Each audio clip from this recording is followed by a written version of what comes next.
ni inkuru mbi, ni inkuru ikomeje kuba yagira kure ndetse ibasha kuba yagaragara mu banyeshuri babasha kuba bakora ikizamini cya leta muri uyu mwaka wa 2025. Icyo ngusaba ni ukugira ngo ngwe ikaze ubashe kuba wasobanukirwa ese byagenze ute cyangwa se byatangiye gute kugira ngo uyu munyeshuri abashe kuba yakwitaba Imana ari mu kizamini cya leta. Icyo ngusaba ni kugira ngo utege amatwi kandi ubashe kuba witegereze neza aya makuru uraza gusobanukirwa. Nta kindi nagusaba rero ni ugutegereza ugakanda ku buto ya subscribe ubundi tukabaha ibisobanuro wisobanutse. Genda Didier usanzwe wubahiriza amakuru asanzwe kuri The Brown Entertainment. Mukaba mu bisanzwe muzi ko ikizamini cya leta gitangira mu masaha ya saa 3, ariko babajije nyina uyu mwana ko ngo ari wabo yari afite ubwoba bwinshi cyane ajya gukora ikizamini cya leta umwaka wa gatatu w'amashuri abanza. Icyo nagusaba rero ni kugira ngo ukomeze gutega amatwi.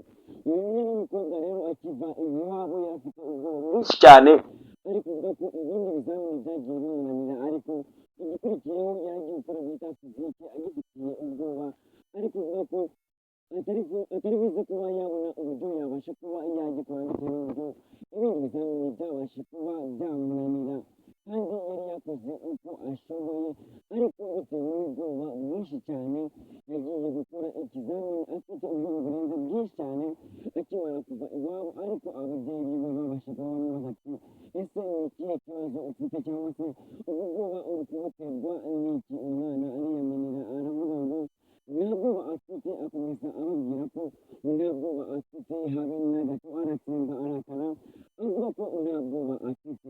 Byaje gukomeza rero uyu mwana afashe umwanzuro wo gukorera etize iwabo, ariko ameze nk'umuntu urimo gusekera, ariko byamurenze mu nzira aragenda ajya ku ishuri, afite umwanzuro wo kujya ku ishuri ariko anafite ubwoba bwinshi burenze kandi bukabije. Ariko uyu mwana abantu benshi bakomeza kuba bakwibaza kuri byinshi bitewe n'uburyo bazi ko mu bisanzwe ikizamini cya leta gisanzwe ntigikomera, ariko ubu bashyizemo ko gikomera kirakomera, ariko wakwishyiramo ko cyoroshye nabwo kigakomeza kukorohera. Ariko uyu mwana ntabwo yabonye umunota wo kugira ngo akomeze kuba yakwihangana, yafashe umwanzuro ajya ku ishuri mu masaha ya saa 2 ajya gukora ikizamini n'abandi banyeshuri kugira ngo abashe kureba niba yabasha kuba yagitsinda, ariko umutima urakomeza uramwiyamenera, ariko afata umwanzuro wo kujya ku ishuri ariko anafite ubwoba burenze kandi ubwoba bukabije.